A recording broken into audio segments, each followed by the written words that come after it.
이런 추석 명절이 되면 꼭 해보고 싶은 엽기적인 행동을 만 명에게 물었더니 이런 대답들이 나왔습니다. 첫 번째 대답은 해외여행 갔다가 안 돌아오기. 두 번째는 먹기만 하고 안 치우기. 세 번째는 조카들 울려서 스트레스 풀기. 네 번째는 친척들 모른 척하기. 다섯 번째, 성형하고 다른 사람인 척하기. 여섯 번째는 남의 집 앞에서 폭죽놀이 하기. 즐겁고 아름다운 명절인데도 이런 엽기적인 행동을 생각하는 것을 보면 이 명절이라는 이런 이제 절기가 꼭 사람들에게 즐겁고 유쾌하기만 한 것이 아니라 때로는 스트레스라든지 이런저런 부담 때문에 이런 이제 엽기적인 행동까지도 생각하게 되는가 봅니다. 올해 추석을 맞아서 사람들에게 인기를 끌고 있는 신상품이 하나 소개되었습니다. 뭔가 하면 가짜 깁스라는 겁니다. 여러분 신문이나 언론 통해 보신 적 있죠? 여러분 저게 연극 때 소품용 또는 그냥 만우절 같은 때 장난하기 위해서 만들어 놓은 건데 한 16,000원쯤 한다고 합니다. 저걸 끼워놓고 붕대로 감으면은 사람들 다 깜짝같이 속는다는 것이죠. 이것이 보도되니까 인터넷에 사람들의 반응을 보면 보자마자 뻥 터졌다. 동서가 가짜 깁스하고 등장해도 살짝 눈 감아주자 하는 이런 반응들이 올라왔습니다. 그러면서 또 네티즌들은 오죽하면 가짜 깁스를 하겠느냐 하는 이런 의견과 가시방석을 자초하는 한심한 짓이라는 이런 의견도 이렇게 의견이 나뉘었는데, 한 네티즌은 진짜 다쳐서 깁스한 며느리가 괜한 오해받게 됐다고 이렇게 이제 올려서 사람들의 호응을 받기도 했습니다. 요즘 추석의 풍속도가 많이 달라졌습니다. 올해 국토교통부가 전국 9천 가구를 대상으로 추석 연휴에 귀성객들의 통행 특성을 조사한 결과 추석 연휴 기간 고향에서 1박도 하지 않고 당일치기로 갔다 오겠다고 한 사람이 12.4%로 10년 전에 10.4%보다 2%가 증가했습니다.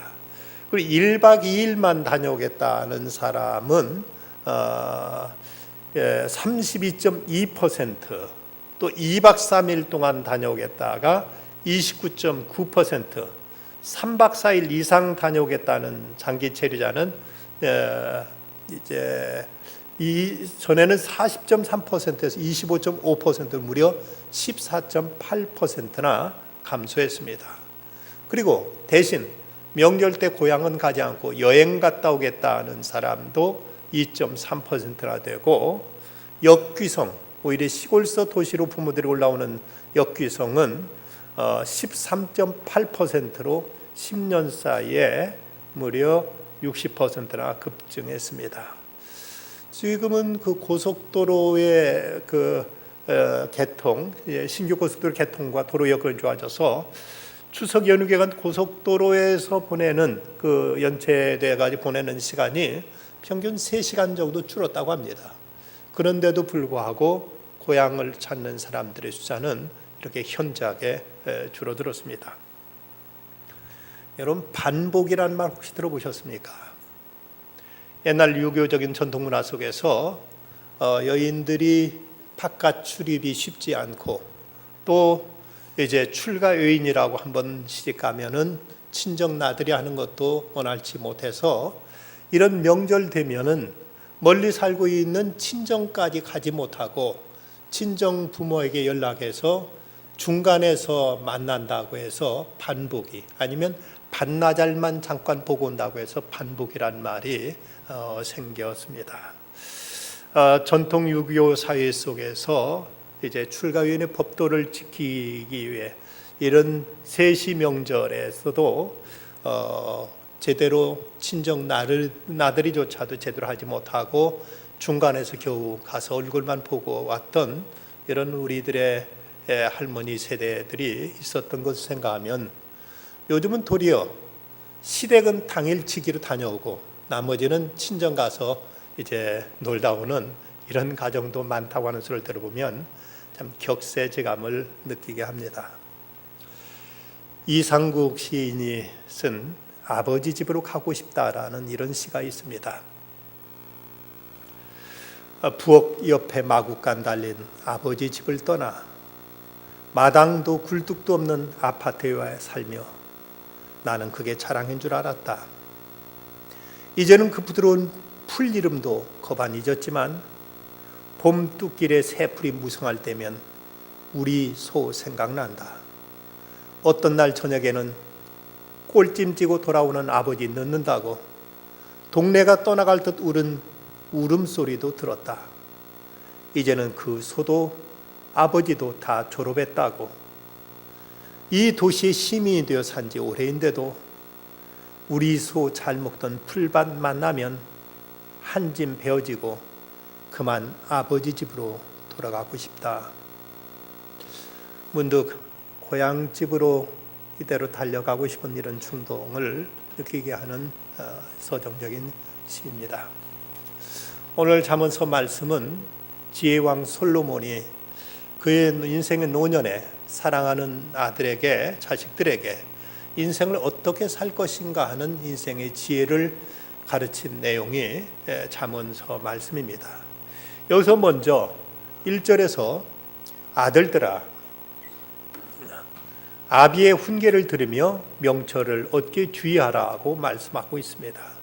솔로몬은 아버지로서 자식들을 아끼고 사랑하는 마음으로 저들에게 간곡하게 너희들 이렇게 살아야 된다 하는 인생의 지혜를 저들에게 전하고 있습니다. 그러면서 2절 말씀 보면 내가 선한 도리를 너에게 전하노니 내 법을 떠나지 말라고 말씀합니다.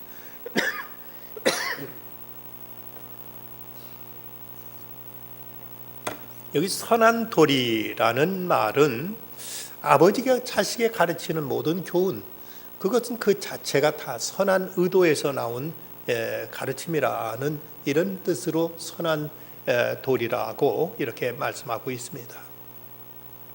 설사 밖에 나가서는 못된 짓을 하는 아버지라도 집에 와서 자식한테는 어떤 말도 나쁜 뜻을 품고 자식에게 말하는 부모는 없습니다.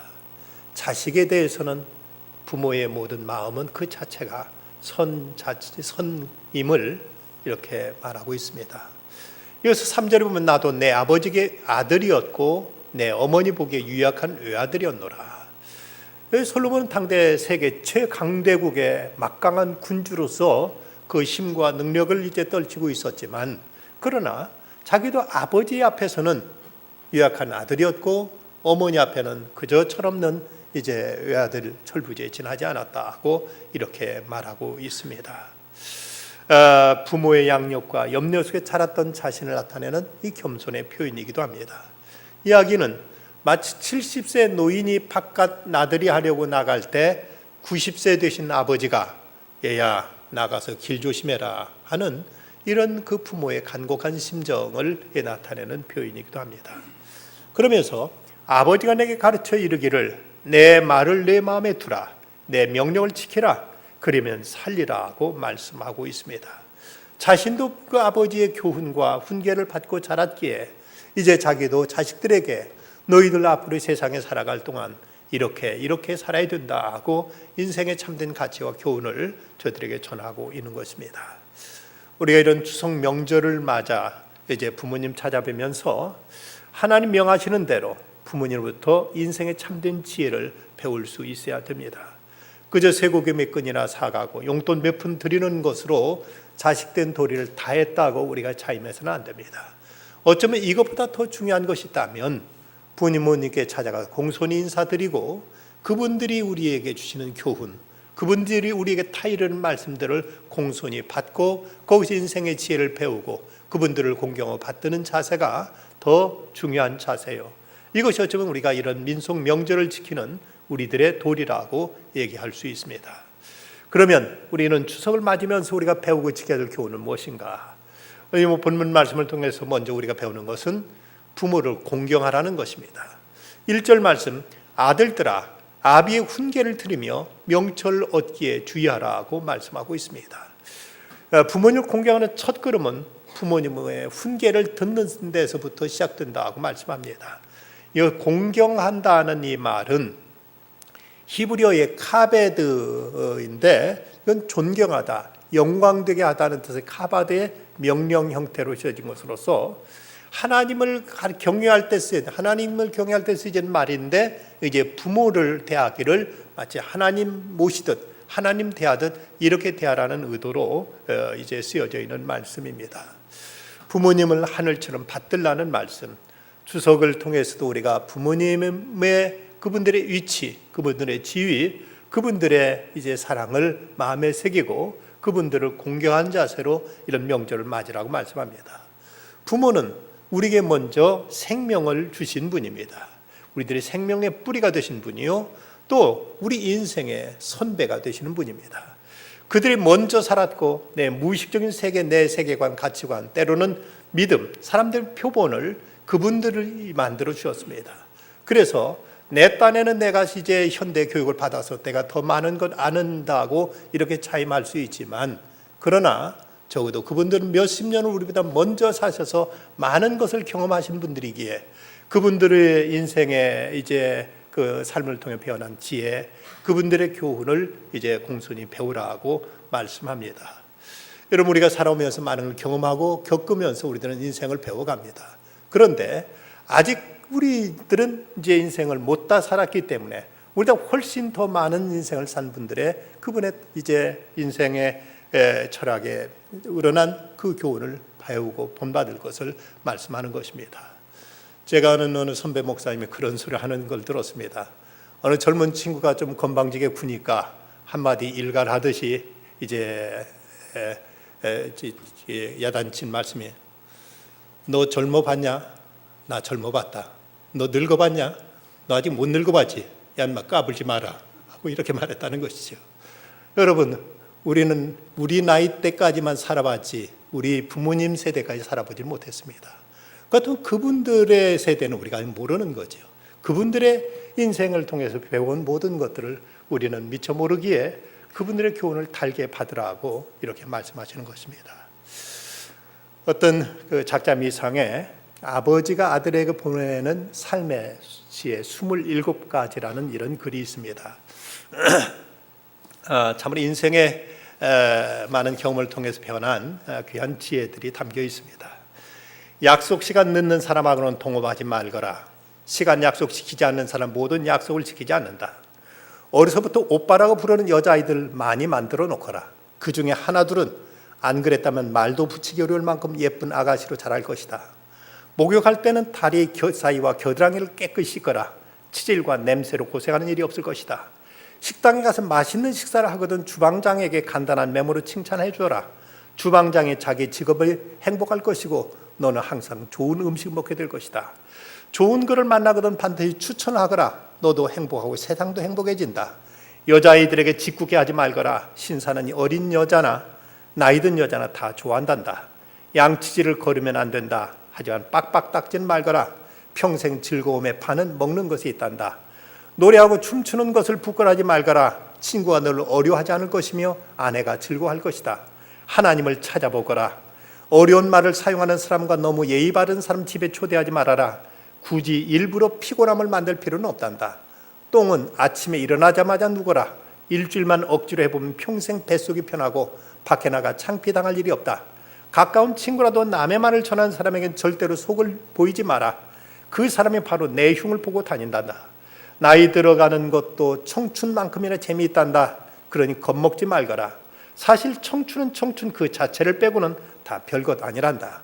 밥 먹고 난 후엔 빈 그릇을 설거지통에 넣어주거라. 엄마는 기분이 좋아지고 여자친구 엄마는 널 사유로울 것이며 내 아내는 행복해질 것이다. 양말은 반드시 펴서 세탁기에 넣어라. 소파 밑에 도넛이 된 양말을 흔드는 아내의 싸나운 얼굴을 만나지 않게 될 것이다. 내가 지금 하는 결정이 당장 행복한 것인지 앞으로도 행복할 것인지 생각해라. 법과 도덕을 지키는 것은 막상 해보면 그게 더 편하단다. 돈을 너무 가까이 하지 말거라. 돈에 눈이 멀어진다. 돈을 너무 멀리하지 말거라. 너희 처자식에 타는 이에게 천대받는다. 돈이 모자라면 필요한 것과 원하는 것을 구별해 사용해라. 너는 항상 내 아내를 사랑해라. 그러면 내 아내가 내 아내에게 사랑받을 것이다. 심각한 병에 걸린 것 같으면 최소한 3명의 의사 진단을 받아라. 생명에 관한 문제에 게으르거나 돈을 절약할 생각을 말아라. 5년 이상 쓸 물건이라면 너의 경제 능력 안에서 가장 좋은 것을 사거라. 결과적으로 그것이 전략하는 것이다. 베개와 침대와 이불은 가장 좋은 것을 사거라. 숙면은 숙변과 더불어 건강이 가장 중요한 문제다. 너희 자녀들에게 아버지와 친구가 되거라. 둘 중에 하나를 선택해야 될 것 같으면 아버지를 택해라. 친구는 너 말고도 많겠지만 아버지는 너 하나이기 때문이다. 오줌 눌 때는 바짝 다가가 서거라. 남자가 흐지 말아야 될 것은 눈물만 있는 것이 아니다. 연락이 거의 없더니가 찾아와 친한 척하면 돈을 빌리기 위한 것이다. 분명하게 노라고 말해라. 돈도 잃고 마음도 상한다. 친구가 돈이 필요하다면 되돌려 받지 않아도 될 한도 내에서 모든 것을 다 해줘라. 그러나 먼저 내 형제나 가족들에게도 그렇게 해줬나 생각하거라. 내 자녀를 키우면서 효도를 기대하지 말아라. 나도 너를 키우며 너 웃으며 자라는 모습으로 벌써 다 받았다. 참 절절히 인생의 지혜가 담겨있는 교훈들이죠. 이것들은 살아보지 않고는 우리가 깨우치기 어려운 그런 교훈들, 부모님들이 이미 이렇게 사셨기에 다 이런 말씀들을 선한 도리로 받아들이라고 말씀합니다. 그러면 2번째는 조상적부터 내려오는 전통을 소중히 지키라고 말씀합니다. 보면 3절과 4절 말씀 보면 나도 내 아버지의 아들이었으며 내 어머니 보기에 유약한 외아들이었노라. 아버지가 내게 가르쳐 이르기를 내 말을 내 마음에 두라. 내 명령을 지키라. 그리하면 살리라. 솔로몬은 아버지 다윗으로부터 교훈과 훈련을 들었던 것을 이제 자식들에게 그대로 이제 전하고 있습니다. 그런데 다윗 왕이 솔로몬에게 전한 교훈은 그 다윗이 만들어낸 것이 아니라 그 조상적에 그 선대로부터 내려온 것을 다윗은 솔로몬에게 전하고 솔로몬은 또 그 밑에 후대들에게 전하고 있는 것입니다. 이처럼 어떤 조상적부터 내렸던 이 전통에 대해서는 함부로 이것을 무시하거나 이것을 경홀히 여기지 말라. 오랜 세월을 통해서 쌓여진 축적된 이 생의 지혜이기 때문에 이런 것을 소중히 지키라고 말하고 있습니다. 특별히 유대인들은 선조로부터 내려온 전승을 소중히 여기는 민족으로 유명합니다. 아버지가 금화가 들어있는 지갑을 물에다 던져버리라면 그 말도 그대로 따라야 된다고 할 만큼 부모의 말씀에 대해서는 그리고 이제 어떤 조상의 전통에 대해서는 이것을 이제 소중하게 지켜왔습니다. 어떤 문제에서 서로 의견이 서로 분분하고 이제 서로 다툼이 생길 때 이것이 우리의 전승이다라고 얘기하면 더 이상 노코멘트, 더 이상 여기서는 이제 싸울 일이 다툴 일이 없습니다. 그저 조상의 전승이면 그것이 진리라고 이스라엘 사람들은 받아들여오고 있는 것입니다. 사람은 가르치고 배움으로 쌓아가는 전통이 중요합니다. 내가 경험한 것만 내세우고 과거의 전통을 무시하면 자기라는 그 울타리 안에 갇혀서 한 걸음도 더 나아가지 못하게 됩니다. 먼저 전통을 소중히 여기고 거기서 지혜를 배운 다음에 자기가 이제 깨닫고 자기가 익힌 것들을 거기다 덧붙여가는 것, 이것이 인생의 지혜임을 알아야 됩니다. 어떤 사람이 바둑을 좀 배우고 싶다 해서 15년쯤 나름대로 바둑을 이제 해가지고 바둑을 이제 익혀왔습니다. 그런데 내가 누구한테 배울 거 있으랴 하고는 나름대로 15년 동안 자기 나름대로 바둑을 이제 다 연마해 왔는데, 그런데 그 친구 가운데 한 사람은 자기도 바둑 좀 배워야 되겠다 생각하고 1년 동안 철저하게 바둑에 대한 입문서에서부터 바둑의 모든 이제 그 묘수잡기 등 이것을 1년 동안 공부한 다음에 15년 동안 바둑을 배운 사람하고 대국을 했는데 1년 제대로 배운 사람이 이기더랍니다. 자기 혼자 해서 무엇을 이룰 수 있다는 것은 대단한 교만입니다. 어떤 분은 골프도 그런 얘기를 하는 소리를 들었습니다. 100년을 혼자 치며 연습해도 지금 세상에 알려진 골프의 정석, 골프의 기술을 이제 익힌 이 신기술, 이것을 배우지 않으면 100년을 혼자 해서 못 따라간다는 겁니다. 모든 것이 전통 속에서 우리에게 주어지는 지혜와 우리가 깨닫는 것들이 하나씩 덧붙여가는 것이지, 전통을 무시해버리면은 우리가 이룰 수 있는 것은 극히 미미한 하찮은 것임을 알아야 됩니다. 미국의 조지아 주립대학의 토머스 스탠리 교수는 부의 세습이라는 연구를 발표한 적이 있는데, 그는 미국을 옮긴 백만장자들의 성장 과정과 부침의 역사를 연구한 결과 미국의 재벌들 가운데 80%는 중산층 내지는 노동자 출신이었다고 합니다. 부모로부터 재산을 물려받은 사람 불과 20%에 드나지 않는다는 것이죠. 그런데 그 사람들 80% 사람들은 부모로부터 비록 재산은 물려받지 못했지만 근면, 성실, 정직, 용기, 신앙 등 정신적인 유산을 물려받아서, 그래서 이것을 토대로 해서 미국의 재벌들로 성장할 수 있었다고 이렇게 연구 결과를 보고하고 있습니다. 우리가 조상적부터 내려온 아름다운 전통들, 아름다운 문화들을 우리가 함부로 무시하거나 이런 것을 부정하는 어리석음을 피해야 됩니다. 이런 추석 명절을 지키는 것도 우리 민족의 아름다움은 전통을 지켜나가는 하나의 의미가 있습니다.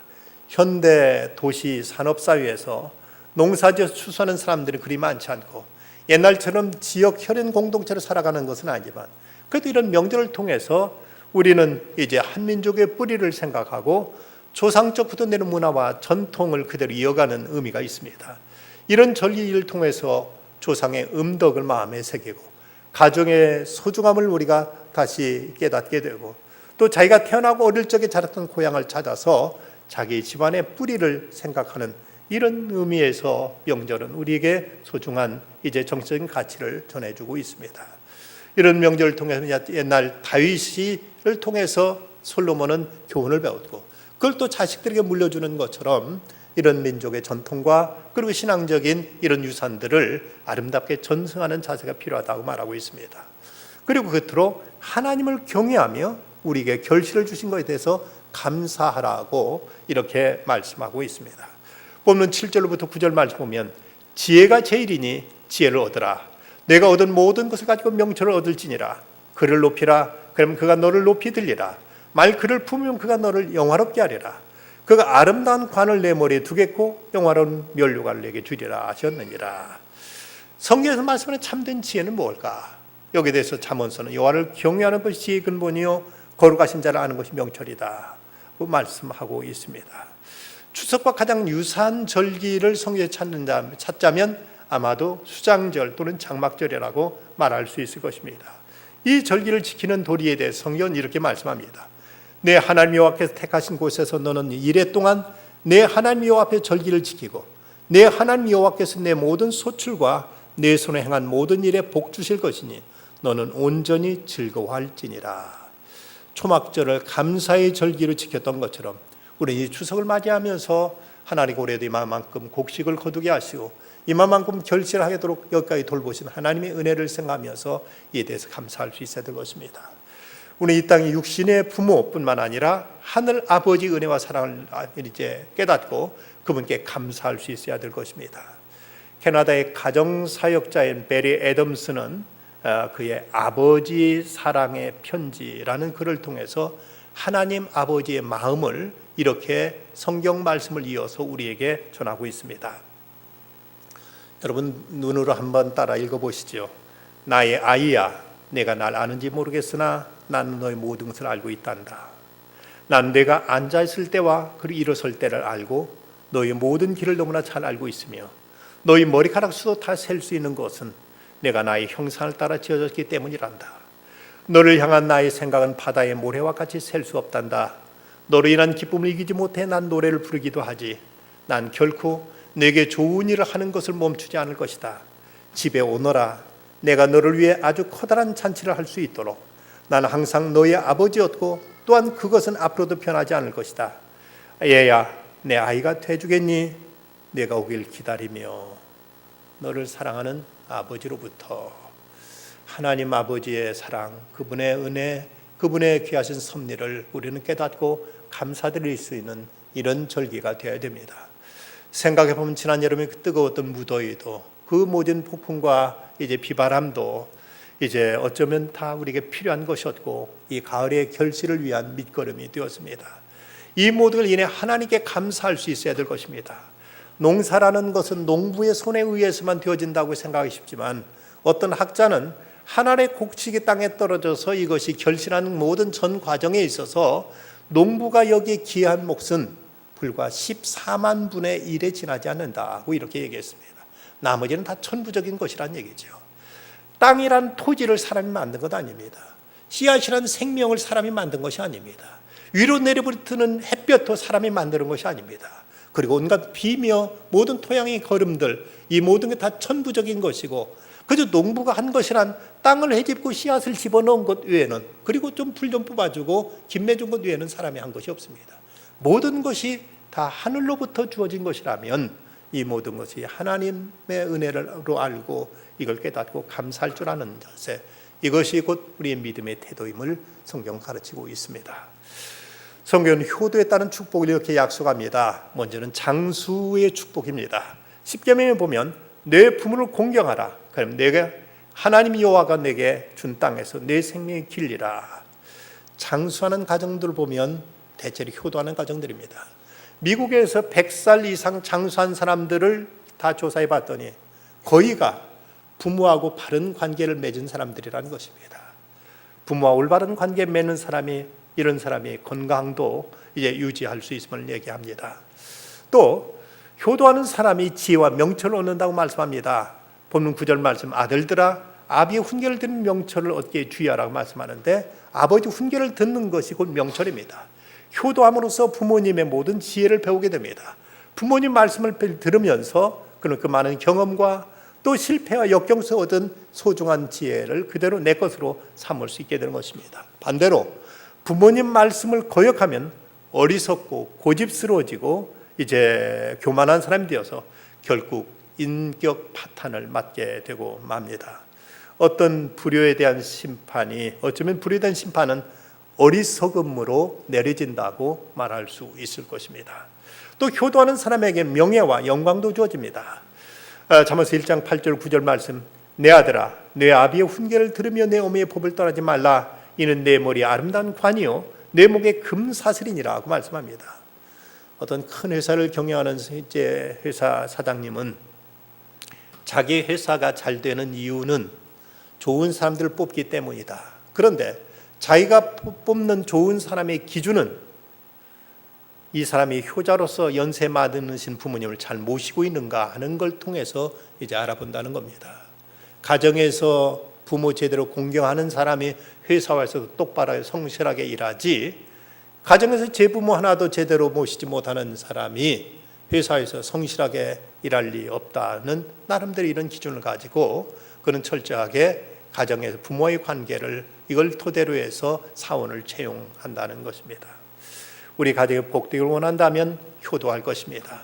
여행이나 취미생활이나 이런 것들보다 먼저 효도가 가정을 복되게 합니다. 형제의 뿌리나 부부사랑도 효도에 있습니다. 효도하는 동생이 효도하는 형을 사랑할 수밖에 없습니다. 효도하는 남편이 효도하는 아내를 어떻게 미워할 수 있겠습니까? 효도 안에 성숙한 사랑이 깃들기 마련입니다. 또한 자녀 교육을 위해서도 효도가 필요합니다. 효도하는 가운데 훌륭한 자녀가 자라나게 된다는 사실을 잊지 말 것입니다. 유명한 철학자 피타고라스라든지 플라톤 같은 철학자도 말하기를 부모는 신들 다음이며 신처럼 존경해야 된다고 이렇게 가르쳤습니다. 송병주 씨가 쓴 오후 5시에 온 사람이라는 이런 글이 있습니다. 청소년 시절 아버지의 사업이 미국 정부의 리비아에 대한 경제 제재 조치에 따른 수출 금지로 하루아침에 완전히 망했다. 아버지는 참 많이 방황하셨고 극단적인 생각까지도 하셨다. 그런데 한없이 무너지던 아버지가 인생의 막다른 길에서 예수님을 만나셨고 하나님 앞에 엎드리기 시작했다. 아버지가 일감을 조금씩 얻기 시작하던 때 하루는 어디서 돈을 좀 받으셨는지 갑자기 갈비를 먹으러 가자며 온 가족을 데리고 나가셨다. 근데 우리 가족이 5명이었으니 최소한 10인분은 먹어야 할 텐데 5인분만 시키셨다. 아버지나 내 체격으로 볼 때 이건 정말 사자 앞에 참새고기였다. 하지만 다들 상황을 아는지라 아무도 더 요구하지 않았다. 처음으로 가족들이 식당에서 식사 기도라는 것도 해보면서 꿈같은 의식을 즐겼다. 그런데 아버지는 갈비에 손도 대지 않고 다른 것만 드셨다. 아버지, 갈비도 좀 드세요. 그때 뼈에 붙은 살을 발라 드시며 교면적에 웃으셨다. 원래 갈비의 제일 맛있는 부분은 이거야. 그래서 고기 먹을 줄 아는 사람은 이걸 먹지. 왠지 마음이 아파서 나도 갈비 뼈에 붙은 살만 발라 먹었다. 그러자 아버지께서 한마디 하셨다. 그것 말고 제대로 된 살코기 좀 먹어. 뼈에 붙은 살이 더 맛있다면서요. 아버지만 맛있는 거 드시려고요? 허이, 우리 아들이 고기 먹을 줄 아네. 그때 어머니와 아버지의 눈에 그렁그렁하던 눈물은 지금도 마음에 촉촉하게 남아있다. 부모님의 자식을 향한 마음들, 이것을 우리는 결코 잊어서는 안 될 것입니다. 토인비는 말했습니다. 변천이 혹심해도 교화력이 살아있는 민족이나 문화권은 멸망한 적이 없다. 아무리 세상이 잘못되고 아무리 세상이 타락하고 변변한다 할지라도 부모로부터 교화를 받고 부모로부터 책망을 듣고 부모로부터 이제 훈도를 받아들이는 이런 가정이 있는 한 이런 자녀들은 결코 망하지 않는다고 이렇게 말합니다. 아비들아, 아들들아, 아비의 훈계를 들으면 명철을 얻기에 주의하라. 어머니는 우리 마음속에 온함을 주시고 아버지는 우리들의 길에 빛을 준다고 합니다. 천하의 모든 물건 중 가장 소중한 것이 바로 내 몸인데 이 몸을 주신 분이 바로 우리 부모이십니다. 이제 아버지는 어머니 앞에서는 기도도 안 하지만 혼자 차를 운전하면서는 큰 소리 기도하는 사람이라고 합니다. 어머니 가슴은 봄과 여름을 왔다 갔다 하지만 아버지 가슴은 가을과 겨울을 오고 갑니다. 이런 명절에 먹고 마시고 놀고 여행하는 수평적인 즐거움보다 부모님 그리고 하늘을 기억하며 감사하며 자식들이 된 도리를 다하는 이런 뜻깊은 수직적인 의미를 되새길 수 있는 이런 명절이 되어야 될 것입니다. 한민복 시인의 성선설이라는 시에 이런 대목, 이런 구절이 있습니다. 아기의 손가락이 10개인 것은 어머니 뱃속에서 몇 달 은혜를 입었나 기억하려는 태아의 노력 때문인지도 모릅니다. 또 신천의 시인의 의상갑입니다. 어머니, 당신의 뱃속에 10달 동안 새들어 살고도 한 달치 방세도 내지 못했습니다. 어머니, 몇 년씩이나 받아 먹은 따뜻한 우유값도 한 푼도 갚지 못했습니다. 그것은 어머니 이승에서 갚아야 되는 것을 알면서도 저승까지 지고 가려는 당신에 대한 나의 뻔뻔한 채무입니다. 사도 바울은 말합니다. 내가 그리스도를 본받는 자들과 같이 너희는 나를 본받는 자들아. 너희가 모든 일에 나를 기억하고 또 내가 너희에게 전해준 대로 그 전통을 너희가 지킴으로 너희를 칭찬하노라 말합니다. 조상때부터 내렸던 아름다운 교훈과 믿음과 저분들의 사랑, 이것은 또한 우리를 통해 우리 자녀들에게 전승되어 가야 될 것입니다. 우리에게 참으로 지혜롭게 사는 길은 우리를 낳아주시 길러주신 우리 인생의 대선배이신 부모님을 공경하고 그분들의 가르침을 따르는 것입니다. 오랫동안 우리 선조들이 쌓은 소중한 전통을 지켜가면서 우주 만물의 주인 되신 하나님께 올해도 거두게 해주신 그 결실에 대해서 감사하는 중에 이 추석 명절도 하나님 놀라운 은혜가 우리 모든 성도들의 가정에 충만히 임하시기를 간절히 기원합니다. 기도하십시다. 거룩하신 아버지 하나님, 이렇게 좋은 계절 주시고 좋은 명절 주신 하나님을 찬양합니다. 이런 명절을 지키면서 먹고 마시고 웃고 떠드는 것으로만 보내지 말게 하시고 부모님을 찾아뵙고 또 그분들의 교훈을 들으며 또 이제 저희들이 하나님께 예배하며 하나님께 감사하며 하나님의 베푸신 바를 마음에 새길 수 있는 귀한 명절로 지키게 하여 주시옵소서. 그래 이런 명절을 통해서 저에게 베푸신 하나님의 사랑과 그리고 생애 지혜를 저희들이 깨우쳐서서 저희 자자손손이 하나님의 은혜가 저희들 가정과 가문에 이제 전승되어 갈 수 있게 하여 주시옵소서. 고향 오가는 발걸음들 평안하게 안전하게 잘 다녀올 수 있게 해주시고 어디서든 하나님께 예배드리며 하나님을 경외하며 함께 온 가족이 하나님을 찬양하는 아름다운 믿음의 가정들 다 되게 하여 주시옵소서. 예수님의 이름으로 간절히 기도드리옵나이다. 아멘.